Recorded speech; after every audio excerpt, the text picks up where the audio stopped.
Hello, Welcome back. everybody. All right, Welcome. this is our second episode, which is very exciting. And this is the Super excited. episode where we're going to break down a lot of information for you.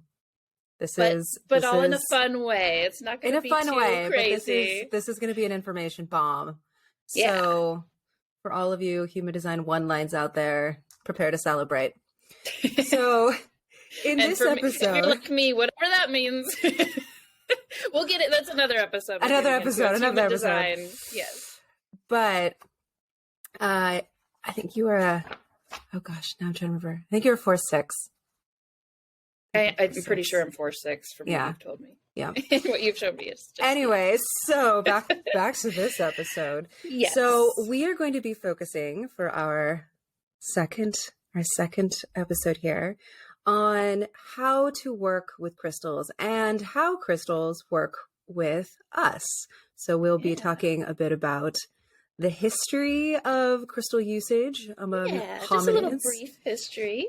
Yep. Little history Uh, lesson on crystals. That I'm in school. I hated history personally for some What? reason. But when it comes Oh, to crystals, I'm I like, love history. ooh, this is cool.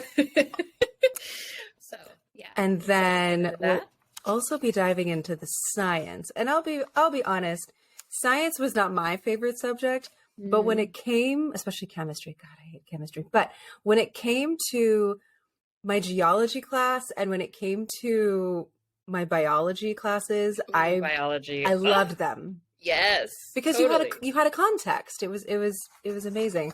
And then my cousin was his doctorate. I think it's quantum physics. So I used to talk to him about all Ooh, that fun fancy. stuff. quote unquote fun stuff. Fun stuff. Yes, Yeah. let's melt our brains. Well, yeah, let's get into a little bit of the brief So history. let's start at the beginning, the actual beginning. We're going to have another episode about how crystals form and what they are and geology and all of that. So when we say beginning in this context, we mean when did hominids, because it's actually before Homo sapiens, when did hominids begin to utilize crystals and stones as tools? Yeah. I mean, did you want to go into that part, the very, very beginning? Sure. In the beginning, there Yes. was a crystal and there was a not quite human yet. Yes. So while flint was in usage, I mean, I think at least like a million years ago, the first known usage of a quote unquote crystal, technically it's not a crystal, it's a volcanic glass, but for the sake of this argument, yeah. we're gonna say a crystal. Yeah, and we work with Was in crystals. Kenya 700,000 years ago. I can't even can we pause and think of what 700,000 years ago is? Like, that's insane. I can't conceptualize it yeah, personally. Right, no. I'm just like trying to, oh yeah, 700,000 years ago, no big deal. Okay, continue, sorry. But they found remains of Homo erectus skeletons with obsidian tools, arrowheads, as well as knives for carving. So we know that quote unquote crystal usage dates back all the way to then. But it wasn't until at around 40,000 BCE that there seems to have been this mass creative shift. And that's when we really started to begin, I guess, seeing, now as we're excavating these burial sites, where crystals and stones started to be carved, not just as tools, but as jewelry, as adornment, as ceremonial objects, that they were valued for what they were and for what beliefs people had about them instead of just what they physically could do in terms of, like protection.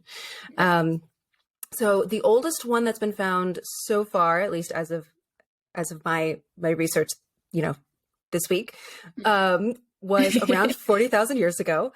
And in Siberia, they found the remains of a Denisovian woman. A Denisovia is like Homo erectus. It's another hominid cousin, not yet Homo sapien yet. And she was found with this actually intricately carved serpentine bracelet. Right? That is amazing. Beautiful. Around the same time, there were amber beads And those date back to about 30, around the same time, 10,000 We years were later. twinsies. I know. Lady. So there have been, especially in terms of more like Norwegian area, they have found numerous amber beads within burial sites. So that's 30,000 years ago. And then quartz jewelry and talismans and carvings dating not long after that. So humans and hominid cousins, shall we say, clearly, as we're finding more and more and excavating more and more of these burial sites, we're valuing the stones and the crystals. But we're just like, it's also a bit of conjecture, right? We're thinking this is what's going on, but it really wasn't until the invention of writing that we actually now have documented proof of people's beliefs about crystals, and that they really did think that crystals could be utilized for ritual purposes, for protective purposes, for ceremonial purposes, and for medicinal purposes. Mm-hmm. So I know you had mentioned, we were talking earlier about the ancient Sumerians. Yeah. So they were using them in 4th millennium BC, using crystals for their magic formulas. And then I was doing a little bit of research into the ancient Greeks, and I found this to be super interesting, that the word crystal comes from the Greek word for ice, because they believed that clear quartz was water that had frozen so deeply that it would always remain solid. I thought that was so cool. Like, I had never realized in all these years of working with crystals that it came from the ancient Greeks. And then the same with the word hematite comes from the Greek word for blood, because of the red color. And what was the other one? Oh, amethyst, which I feel like a lot of us are familiar with this, is that the amethyst means not drunk, and is the legend for one of their Greek goddesses. So they would wear it as an amulet to prevent drunkenness and hangovers. So little hangover cure. Little hangover cure. Doing all the other things. Get your little amethyst out. I know. I have so many clients who it's a joke, because one of the properties dating back all the way to ancient Greece for amethyst is that it helps with addiction. And everyone's like, but it doesn't help with crystal addiction. Nope, does not do that. It is immune to itself. Yes. I know. I've had that request numerous times. Can you let me know which crystal is good for, addiction to crystals? For buying too many crystals, and they're like, unfortunately. Yeah. No. But so the ancient world, the documented ancient world, not the we're moving past the Neolithic. So we have the ancient Sumerians, we have the ancient Greeks, we have the ancient Egyptians as well. And the ancient Egyptians left a lot of information, not just in terms of their own hieroglyphics, the books that they've left, the tablets that they've left, but in their own sarcophagi. I mean, the walls, literally, not just the sarcophagi, but the burial sites, like the pyramids and the temples, where crystals are being shown to protect within the afterlife, where they would carve. I know, like King Pharaoh Tutankhamun had this huge Libyan desert glass, which is a type of tektite that is found near Egypt. This giant piece that had been carved into a scarab, because it was associated with the sun and with that, also the pharaoh. And so they really used crystals as amulets for luck and healing and protection. But I know that they also used them as elixirs. They would grind them into powders to consume, whether that's a good idea or not, most likely not. And then you were saying their makeup? Yeah, so they would actually grind malachite and galena, which I could totally understand why, because they're both very beautiful, sparkly stones. They would ground them up to use as eyeshadow back in the day. So amazing. We'll get a little bit more into that later. But yeah, it's just, and another point that I found when it came to the ancient Egyptians is that green stones in general were used to signify the heart of the deceased and were included in burials. And then green stones were used in a similar way at a later period in ancient Mexico. And today, when we associate green stones, we also associate them with the heart. So I found that to be so interesting that the ancient Egyptians, Egypt, Mexico, and even us today, we all have this resonance that the green represents the heart. That's One so of the colors beautiful. anyway. Yeah. So I think that's super amazing. That is beautiful. I love that Right? fact. Thank you. I'm going Yeah. to store that away and bring it out at parties. Right.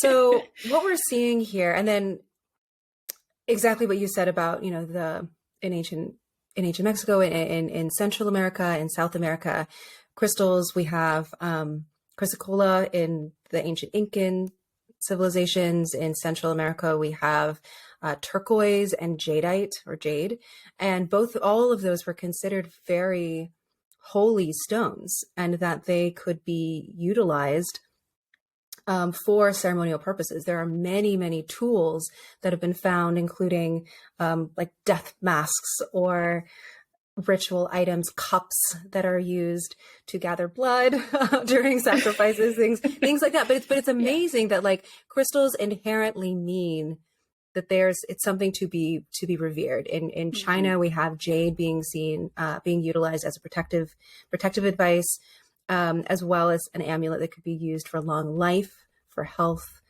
for luck. Good luck. So it's amazing to me that all of these similar remedies and rituals and tools and magic imbued jewelry and talisman carvings that were found basically everywhere. So we've got turquoise in the Mongolian steppes and jade in the Chinese palaces and more turquoise. So all these ancient stones were amazing. We have examples of that with the ancient Mayans. Ayurvedic medicine in ancient India also references crystalline associations and remedies. Basically, it's just, it blows my mind that anywhere humans have been and crystals could be found, they have been utilized and revered and have associations beyond practicality. Just their beauty. Yeah, and exactly. That's amazing. I think that's amazing, especially when we hear the term New Age, because for a while, like we had mentioned in our introduction episode about how when we first started with crystals, people were like, "Oh, what do you mean crystals? That's a little weird." Woo woo. And I'm like, literally the entirety of human history, prehistory, has been adorned by crystals, and that's beautiful. It's amazing. This isn't anything new. And in fact, a lot of the properties that we think of today that you can look up in books date back to these early belief systems, to the ancient Romans, to the ancient Greeks, to the ancient Chinese, and even back further than that. Yeah, so it's amazing. And even in the Bible, right? Even in the Bible, right? We're talking about like, this is a thing where people are like, it's like, though I know. And if you are Christian, amazing, beautiful. But I know there are some hardliners like, oh, that's witchcraft. It's like, even in the Bible, there are examples of crystal usage. Aaron's breastplate. Aaron in the Old Testament had a breastplate with 12 stones, and each stone, and it's actually documented what these stones are. Some of them, the interpretation, we're not entirely sure, but some of them are clearly sardonyx, amethyst. Some of them are very easy to tell what they are. And each stone represented a tribe. Each stone represented the strengths and abilities of a different tribe. So we already have these associations, and it was arranged in a geometrical shape. We're literally reading in the Old Testament about an ancient and very powerful crystal grid that could be worn for protection and for protection for the people. And how amazing is that? Awesome. I love that. That is so cool. Also in the Bible, there's a mention of, which is actually brought up in The Alchemist, since we were talking about that in our last episode. Yeah. Urim and Thummim, which was a white stone and a black stone.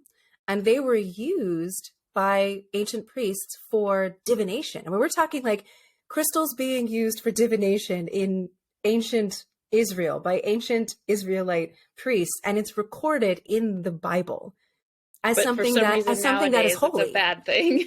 It's just, so but it's amazing how there's all of this documentation. Whenever people could document, crystals were there, and I think that's really so beautiful. Yeah, I love it. Just crystals everywhere throughout history, and we've brought up some of the different reasons why the ancient people would use crystals, but what about us today? Like, what does it mean for us today to work with crystals? And I'm saying that out loud, like, yes. I mean, I feel like for our listeners, it would be a good idea for us to kind of dive into that a little bit. Okay. should we do the science first and how they work with us? Yes, let's do that first. To backtrack? I like that idea. Yeah. Okay. Because I feel like it would be helpful if we're talking about how we can work with crystals is first to find out how does this even work? How do crystals actually science. affect us? So this is going to be a little bit of science.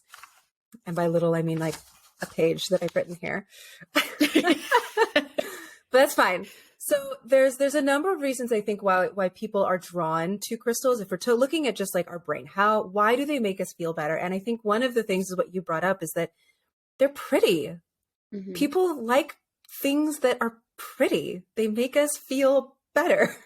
Yeah. There's things like being in nature, beautiful trees to look at. Exactly. And so, there's color and there's sparkle. And actually, fun fact, the reason why humans are drawn to things that are sparkly is because it's an evolutionary advantage that we have developed so that we notice water, the light reflecting off water, because water is so important to us. So our brain has evolved to notice things that sparkle because it's most likely sun off water. But now it's crystals. But now it's crystals.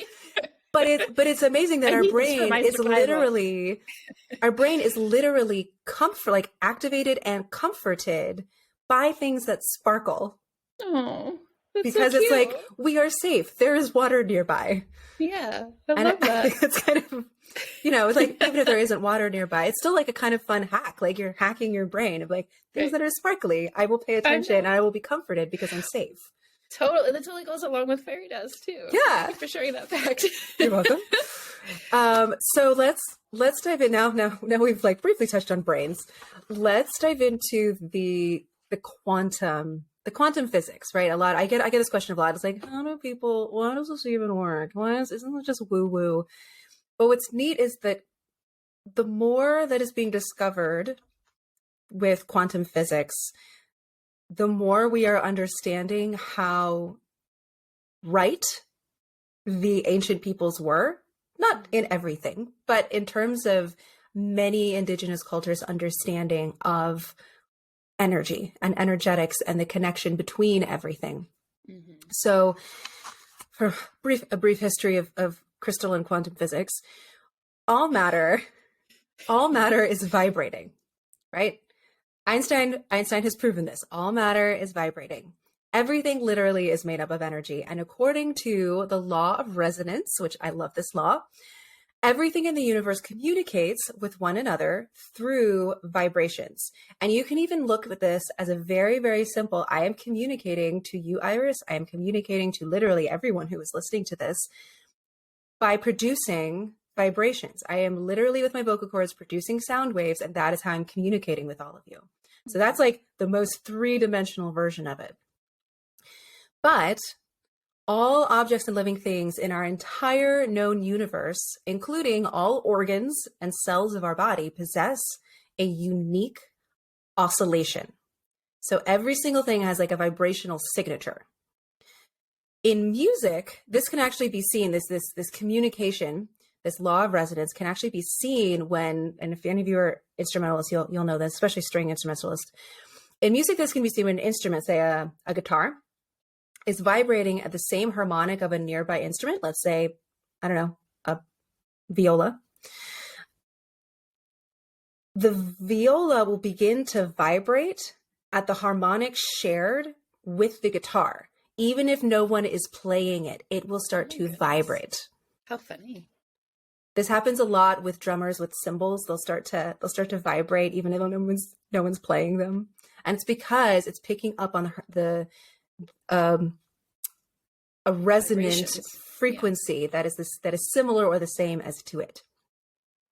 So when we look at crystals, a crystal has a perfect unchanging structure. It only has one single stable oscillation rate. It only has one frequency. And this frequency is determined by its molecular makeup, its color, its shape, its formation, its size, its inclusions, yada, yada, yada. So two citranes, for instance, even from the same exact mine, will each have their own frequency. because they are unique. And the frequency. Can I just pause you there? Because Yeah. this is so cool to think about. So if you've been in our live cells, or just in general, if you're into crystals and you realize, like, you see a bunch of amethyst or a bunch of citrine, whatever it is that is being offered at the crystal shop or by the person, but there's one that you're like, that one is mine. I know that one is mine. I don't know why that one's mine, but I need that one. Exactly. You are in resonance with a specific one. Yeah. So I love that. There's actually a science with it. There literally is a science behind this. Like, if they don't get it during the live, wait, that one was supposed to be for me. Okay, continue. So the frequency of its atomic oscillation, the frequency with which its atoms are oscillating or vibrating or putting out energy, this energetic vibrational output of the crystal is what determines its individual properties. So these two citrines will have a very similar oscillation rate, right? Its metaphysical properties are the same, shall we say. But each is inherently unique, just like us. And so just like you pointed out, that's why we're drawn to one particular piece over another. Now, so cool. as living beings, we are not so simple. We are made up of many different oscillation rates. So we have the brain, we've got the heart, every single organ has a different oscillation rate. Every single one of our individual 30 trillion something cells has their own oscillation rate, which is blowing my mind. So that means with all these different oscillation rates, our vibration, our energetic output is not stable. We don't have one, we have like 30 trillion, which is beautiful. Yeah. But also makes us each so unique. Makes us very unique. And also, but that makes us more vulnerable and susceptible to our environment because we are less stable. So if someone is mean to us, right? Someone is interacting with us and they're mean to us, our cortisol levels will spike, our heart speeds up. We are constantly adapting to our environment. So an environment that is more peaceful allows us to calm down, right? We're always in training. But that's what makes us alive. The fact that we are adapting and reacting to our environment is one of the main things that differentiates something that's alive versus something that's not alive. So it's wonderful. But you know, what happens when you have something unstable near something that is stable? The unstable thing, which is us, will entrain to the stable thing. So entraining means to synchronize. So the unstable thing will synchronize, just like those instruments, to the stable item, in this case, the crystals. So and you can actually like Google and find a really cool, amazing videos of this. So the instrumental example from before, there's lots of videos where you can find these fun experiments where people will have, even from the same instrument, right? They'll have two different notes playing from two different instruments, and they will entrain to each other if they are similar enough. So if they're like totally different, it won't happen. But if they're pretty similar, if one is slightly flat and one is slightly sharp, they'll actually entrain to each other because they are the same in terms of frequency, stabilization. So what that means is crystal healing works the same way. So our energetic frequencies, which are beautiful and chaotic as they can be, they synchronize to the more stable crystalline frequency that they are most similar to. So for instance, if I'm working with a throat chakra stone, the frequencies of my throat, of the vocal cords, of the cells within the throat, the vibrational output of the throat is more similar to, let's say, blue crystals, or to crystals that metaphysically have been shown to aid the throat. So what we're doing now is we are entraining this chaotic, beautiful mess to something that is more stable. So a crystal vibrating in our personal energy field through the law of resonance can cause us to synchronize, which then creates a larger, more stable vibrational field, because when something is more stable, it actually has a larger vibrational field. This is why people who tend to be like more healthier energetically have a larger aura. So when this happens, it's been shown to affect the nervous system. Crystals can quite literally calm us down. We are in training to the stability of the crystals. So it can literally calm us down. It can literally raise and stabilize our energetic frequency, which stimulates biochemical and emotional shifts. That's so amazing. And honestly, I feel, sorry, I don't want to interrupt, but I'm like, ta-da! This totally goes in line with, which we'll be talking about a little more in our next episode, which is intuition. But for instance, Jillian, yesterday we were having a conversation and she was talking to me about how she was more feeling drawn in these past few months to the pink varieties of carnelian. And what you were going through internally that you didn't realize, but once you found out, totally makes sense, because you had an imbalance internally that externally, without realizing it, you feel drawn to what's going to naturally help you through the crystals. So exactly, because there is a resonance. And that's the other thing, is I hear people that are like, I was never drawn to this crystal, but for some reason now I am. And it's like, because you've shifted, your vibration has shifted. So it is now more in resonance with something that can help you, with something it is similar to and wants to entrain and synchronize to. So like a beautiful song or dance between us and the crystals. Exactly. I love it. Exactly. That's so cool. All right. Well, now that we have the history, we have the science. Check. How do we today, like, what does it mean to work with a crystal? What does it mean to work with a crystal? Like, how does that look in a day-to-day life? Can I give you kind of like how I think of it? I would love that. So I think of it as, which totally resonates with all of the science that you just explained, but how you feel when you're in the presence of a friend that has good vibes. Someone that's, always trying to look on the bright side of things. They are uplifting. They're a good listener. To me, it's literally just being around that person helps you also kind of get on that same wavelength, right? Which totally goes along with the science. Yes. This was just like my little layman's terms of explaining it. But it's so true, because if you're around someone who is happier, they have a higher frequency. Higher frequencies are more stable. Yeah. So you start to entrain. And this is so important when people, it's so easy for us to be affected. But when, this concept of like, if you are shining your light, other people will start to shine theirs. It helps them.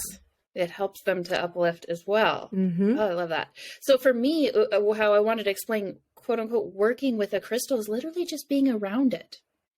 Just being around the crystal. Jillian's so eloquently just explained, taking the huge science of it into making it like, so I can understand along with you guys.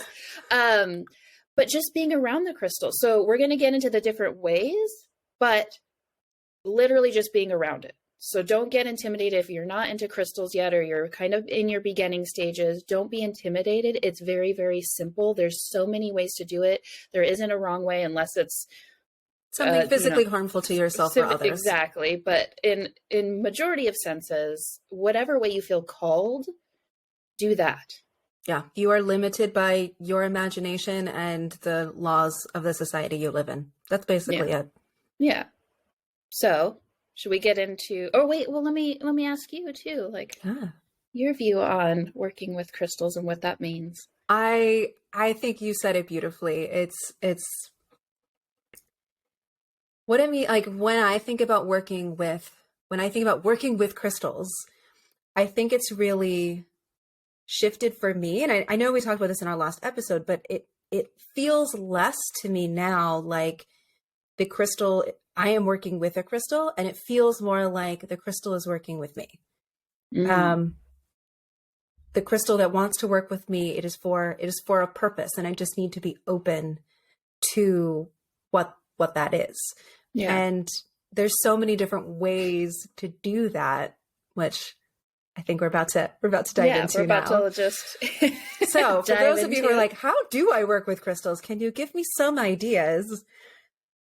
We have many. We have and so this many. This is not what we're about, the list we're about to go down is not the be all and end all. And in fact, I really, really do encourage those of you who are listening to come to the Facebook group, to come to our Instagram. And we would love to hear how you work with crystals, because you can share your ideas. There may be someone who's like, oh my gosh, I didn't know that was I love that idea. I'm going to do that too. And you can gift ways to utilize crystals, and that's very exciting. And just how Jillian said, we're each unique, so we're each going to work with crystals in different ways, and then we'll have others that resonate with how we work with it, and then there'll be someone else across the world that's like, oh, I work with it that way too, or however. So and it'd be fun to hear any ideas that we haven't thought of, because we have a lot, but it'd be fun to hear if there's other ways that you all work with crystals. So I'm going to say one of the first ways, I feel like it's kind of the one that we've been doing the longest, and by we as humans, I mean humans and hominids, is wearing jewelry. Yes. It's so simple, and it's so easy, and it's amazing. For me, I don't know about you, but when it comes to my jewelry, I tend to pick things that, because I know the metaphysics, I'll choose my bracelets based on the intention for the day. Like today, I want to be more, have a little more self-love and compassion for myself if I've had a little bit of internal dialogue that's been going the wrong way. Or if my back pain is flaring up, I'll choose my amber. So for me, I usually choose based on intention, but it can also go in the exact reverse of just whatever you're drawn to. And Jillian's already explained the science of, we kind of already gravitate towards what we need. So that's a good way to pick jewelry. How do you do with your jewelry? I would say the same. I think this is one of those things where it's so individual, and you can change how you do it every single day. It could be, this is what I need, so I'm going to wear this bracelet, or I'm going to wear this necklace. But it also could be, I feel like wearing this today, and this crystal matches that, right? Then you're not just tuning into like the crystal metaphysics, but you're tuning into the color. Yeah. Right? Because colors very much affect us. Because what are colors? Light waves and light frequencies, which like every other type of vibration. Do an episode on that. but just like sound, color affects us because it is a vibrational wave. And we are in resonance or not in resonance with certain colors. So when we are picking crystals based on like the outfit that it matches, you are still utilizing the law of resonance, which I think is really cool. It's so cool. It's like follow what lights you up. So I would say like that is really great. Other easy ways to work with crystals is to keep them with you throughout your day. This can be putting them in your purse. I know plenty of you keep your crystals in your bra for it. Just make sure you don't accidentally, like drop them when you bend over or like get in your PJs for the night. But yeah, keeping crystals close. Doesn't have to be jewelry, but keeping crystals close to you. And they can, of course, be associated with, again, what you're feeling like you need for the day, or what's calling you for the day, or for purses. I know plenty of people who keep like a little green aventurine to bring, in their wallet to like bring in the money, bring in that luck and opportunity. Yeah. So that's another way is taking crystals along with you. And I think a good way too is, I'm sure many of you already do this, but because crystals are more widely accepted. I remember when I used to talk about this in the beginning, people are like, I can't put crystals on my desk at work. People are going to think I'm weird. Whereas now I think it's become more common, but even bringing it to the office and do that and thinking of the intention of it as well. If you want to do that, by all means, just grab which ones are good for you. Or you can also, I used to always recommend sulfur quartz for people that have like kind of a toxic environment, or those people in their environment that are a little bit to kind of help with that, keeping that at your desk, keeping those bad vibes at bay. I've always liked for workplaces mosaic chalcedony quartz because it really brings disparate energies into cohesion. So when you've got a lot of like office personalities, mosaic chalcedony quartz is really great at like bringing them more into harmony with each other. So there's less of that toxicity, and yeah. Yeah, So that's no, yeah. I love that. We talked about bringing your purse or even putting in your car Yes. Oh my gosh. for Yeah. protection or go ahead. Yep. Oh no, I'm saying yes. I have Yeah. 2 very long selenite bars Hmm. underneath the driver's seat and the front passenger Oh, seat. that's genius. Gosh, I think it was pretty soon after actually I started. It was either right before or like right as I was starting Sage. I was in, I think it was like 5 car accidents within 1 month. Like Oh my my gosh. rental cars were getting hit. Oh, And one of them was a hit and run. Like it was just this whole slew of things. So I started putting selenite. I was like, I'm done with this. Clearly I'm on the wrong path. So like I'm switching it up. And then I think started Sage. But I will say, since I have put those selenite bars in my car, no more car accidents. Not one. that's amazing. Which is amazing for someone who was living in 5. Los Angeles and had 5 in such a Yeah. short period of time. Right. So Totally. that's really great. So keeping protective crystals in your car, or crystals that I knew someone who had like a little mojo bag of crystals, and she kept in the glove box. And she kept them so that way when she was getting out of the car, whatever single thing she was going into, she could pick her little tumble and take it with Oh, her. that's such a great So it was idea. like her little travel backup set that was always in the car with her. Ah, that's genius, actually. I love that idea. Mm-hmm. See, ideas already. I know. New things already. Or how about meditating? I know in the crystal world, we talk about meditating with crystals, but what does that really look like? And there's actually different shapes that are great for holding during meditation to, help with you staying in the moment. There's obviously many crystals that also help with meditation. But just a quick one for reference would be either like a cubic shape, just sitting cross-legged with a cube in your hand. Very stable. Yes, stabilizing, grounding. And then also one of the, I think I mentioned, I can't remember if I mentioned in the first episode, but one of the vendors that I've been purchasing from since the very beginning, he's taught me a lot, but he's amazing. But taking a crystal flame, if you have one, and placing it in between your hands, like in prayer mode. Oh. And just kind of either a crystal flame or even crystals that are skinnier.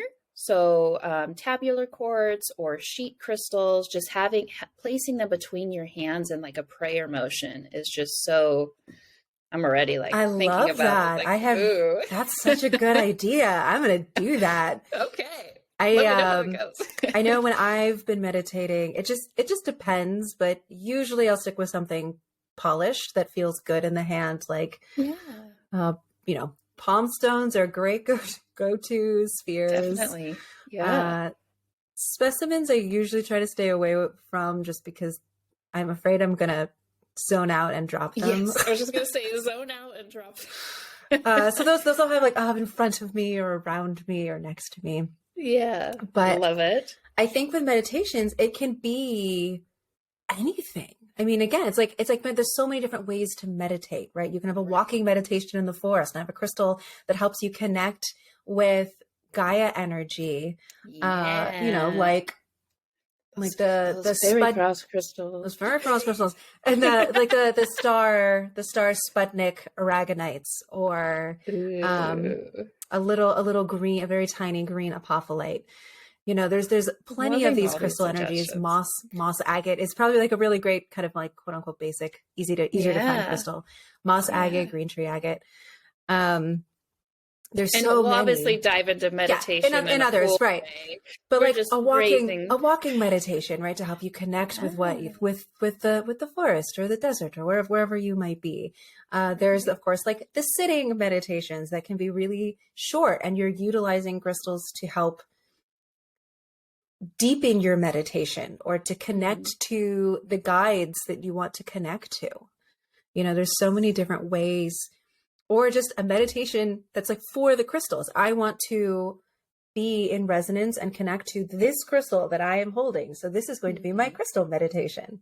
Yeah. There's no, I'm loving all these ideas. there's no meditation one right way. could be a totally which will be another episode that I'm super excited to dive into. Episode ideas. And then also crystals for the home. I'll just give a couple personal examples. Is the sphere. The sphere, because of its shape, is really good for just emitting energy in all the directions. Whereas like a tower, obviously through the point, is you're going to have more concentrated energy. So when it comes to spheres, they're really good for filling an entire room with that energy. So for instance, I have rose quartz in my room. Even rhodonite, I think, would be a lovely one to have in a bedroom. And same with my living room. We talked about green aventurine. I had it at the front door of like, bring in those opportunities. Yes, bring in that money. How about you? I'm sure we both have crystals all over the home, but yes, a couple you want to touch on. So many. I think in the home, it really, I guess for me personally, I've got by my bed, like in my bedroom, I've got unicorn stone, which has lots of that lepidolite and pink tourmaline and smoky quartz and clevelandite. So we have all that mixed up into that one beautiful unicorn stone. I know. I love unicorn stone. So I have that near my bed. I find it really, really calming and peaceful. And I often get, not often anymore, but I used to get a lot of, not nightmares, but like really stressful dreams. And so I use the unicorn stone for that a lot. In my office, I've got lots of creativity crystals, lots of crystals to help with writing, such as sodalite and lapis, and chrysocolla, since a lot of my writing involves emotional expression. So what I like about the home is that, again, it's like really being left up to your intuition and your idea of metaphysical properties. Your being everyone individually. Use your imagination. Do whatever you want.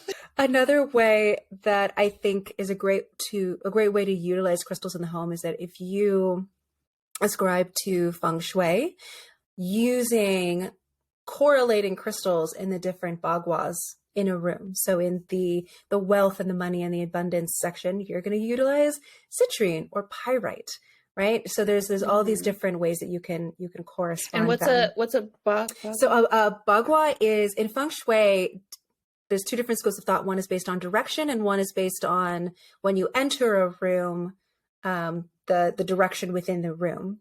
But basically feng shui says that there's different sections of each room. It's like a radial pie. And each section of the room is a different corner or bagua. And in each of these sections, it has a correlation. So like in your, there's one that's like for family and home, and there's one that's for bringing in wealth and abundance. And so each room has these different corners. So you put your furniture and where you're going to be doing things in such a way that it corresponds with the right bagua to bring in, good energy. Got it. Thank you for explaining. That's a very poor explanation. No, but just so we all are on the same page here. Yeah. Yes, thank you. I'm sorry, I don't know that much about feng shui, so hopefully that helps. I think another really great way to utilize crystals in the home is or it doesn't even have to be in the home, but in your sacred space, in your altar.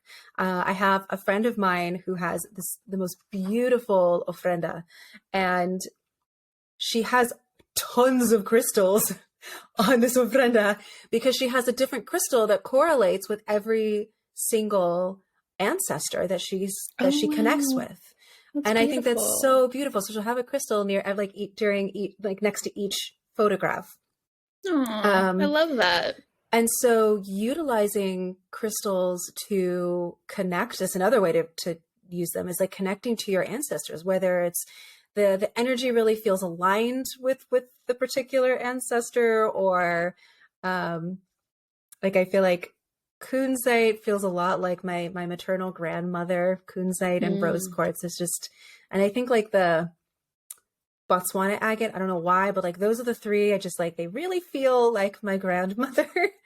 So using it like Cute. that to like connect to her energy, Yeah. or utilizing crystals that come from the locality of like your where your ancestors are from, being able to connect to that ancestral land. Beautiful. That's such a great suggestion. I And love so that. using that, just in your own workings or in a sacred space to help you connect, I think is really beautiful. Or if you are trying to bring something in, right? Using, I know in my current altar, I've got like celestite, being able to connect to more like angelic, ethereal energies. I've got that Mhm. amongst other things.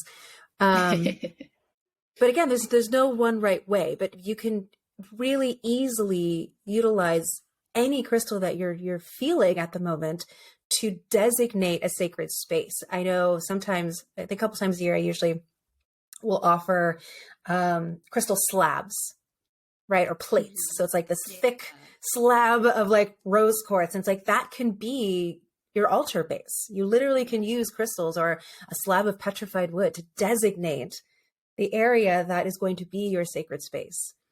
Or in healing spaces, using, you usually see like these giant amethyst geodes or smaller amethyst geodes, but amethyst is another great way to utilize crystals because they're spiritually elevating, but they're also very protective. So it's helpful for the healer as well as for the recipient. Yeah. I love another way, which I've seen. I feel like we've all seen also like the Instagram and TikTok posts or like just the photos of it. Baths. Ooh, Crystals and baths. I are literally had just one last night. Oh, you It did? was Oh, that's beautiful. amazing. Oh, good. I need to get back into it. I bought myself one of those like wooden things to go across, like a shelf to go across the tub, so I can put my books and a candle and some I'm so jealous. crystals. I've always wanted one of those. I've never had the right So, tub for it. It would like yeah. slip. Yeah, it's a little like Rob was working with it. He's like, just be like, don't put anything too heavy or don't like put any weight, like you trying to lift up out of it, but it should be fine. So I'm like, what do you fingers need weight? crossed. I want rocks. I want Yeah. candles. I want my book. All the things. All the things. All the things. But when it comes to baths, you could really, either adorn all the way around you with the crystals.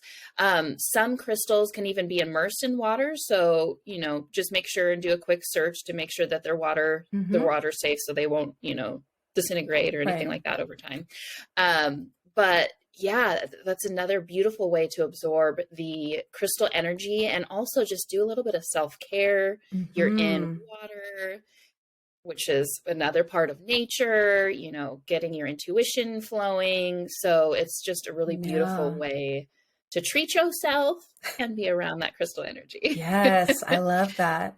Connected to that, I feel is also with that water element is gem elixirs. And same thing. Make sure if when in doubt, use the indirect method, which we're going to go into this again, another episode, but the direct method is where you put the crystals actually in the water.